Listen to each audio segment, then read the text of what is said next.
молодого советского спортсмена Алты Араздурдыева. И, как видели, попытка была прекрасной.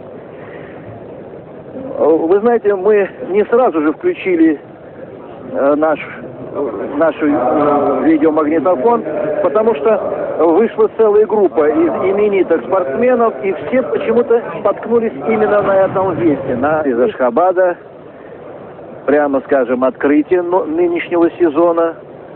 Я не боюсь забегать вперед, не знаю, как он завершит эти соревнования, но то, что он выиграл чемпионаты мира и Европы среди юниоров и получил право выступать на взрослом чемпионате мира, это уже говорит о многом.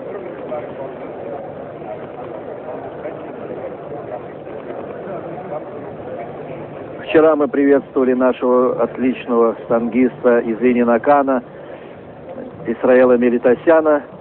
Вы знаете, довольно-таки редкое явление. Вчера в этом маленьком зале 6 раз звучал гимн Советского Союза. Спортсменов награждают сначала за победу на чемпионате Европы в 2 упражнениях и в двоеборье, затем в чемпионате мира также. Итого 6 раз появлялись атлеты в разных, правда, сочетаниях, и только постоянно на высшей ступень пьедестала почета поднимался молодой ленинаканский штангист Исраэл Мелитосян. Впервые стал чемпионом мира и Европы.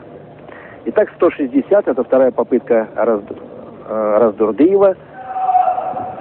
Ай, неудача.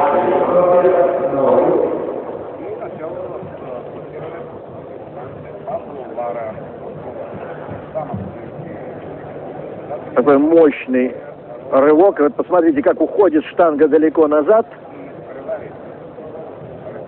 Обидно. Но сейчас на этот же вес попытка осталась у нашего Араздурдыева.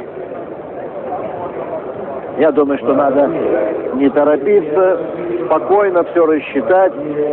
Конечно, нам легко говорить, сидя в комментаторской кабине, но это же совсем мальчишка. 20 лет только недавно исполнилось, юниор.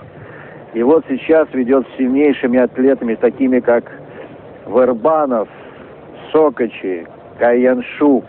Ведет борьбу на взрослом уже мировом помосте.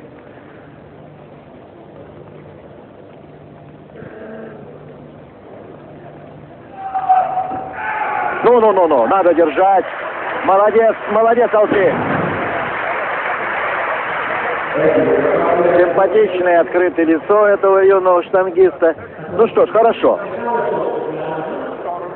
Итак, выиграл это упражнение, соревнование в этом упражнении, будем так говорить, Каяншу, атлет из Китайской Народной Республики. Он вырвал 160 килограммов, но его вес на 50 граммов меньше, чем у Алты Араздурдыева. Араздурдыев второй, и на третьем месте Пабло Лара, атлет из Кубы, 157,5.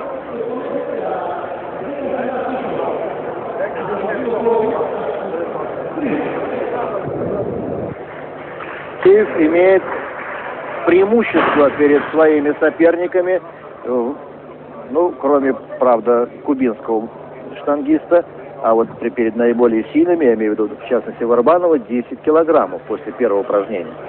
Но не будем гадать, здесь все-таки, знаете, в тяжелой атлетике все может быть, и достаточно, вот, вы видели нулевую оценку атлета из Китайской Народной Республики. 195.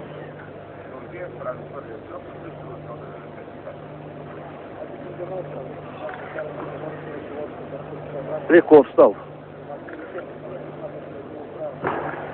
Надо, очень важно вот взять этот вес, очень важно.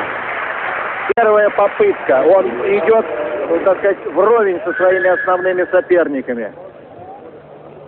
195. Кто сейчас выйдет на помост? Вот посмотрите, как дебютант чемпионата мира справляется с этой штангой.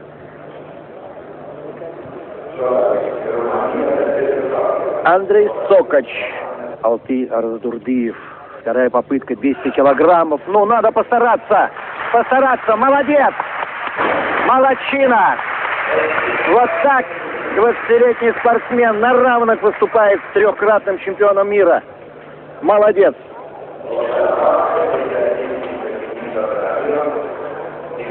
Я уж приоткрою вам хитрости нашей телевизионной, уважаемые товарищи, но мы стараемся как-то сэкономить время, ликвидировать паузы между подходами.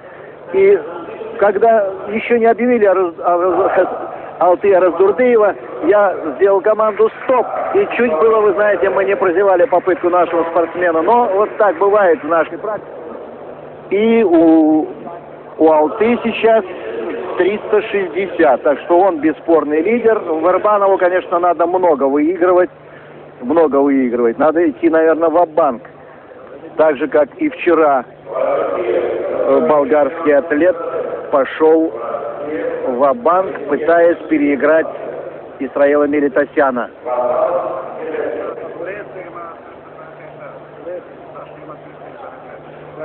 202,5 объявляют выход советского штангиста. Но надо понять Варбанова, он здесь уже должен, подчеркиваю, идти ва-банк.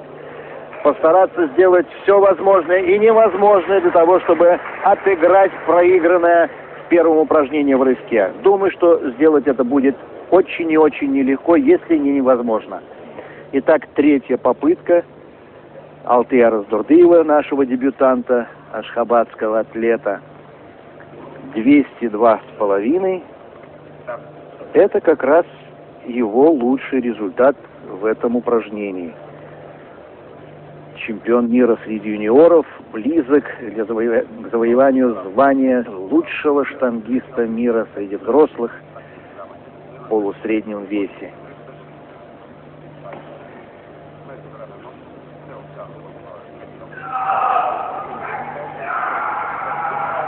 Но не надо здесь торопиться, подождать немножечко, выждать. И... Ай да умница! Ну, молодец.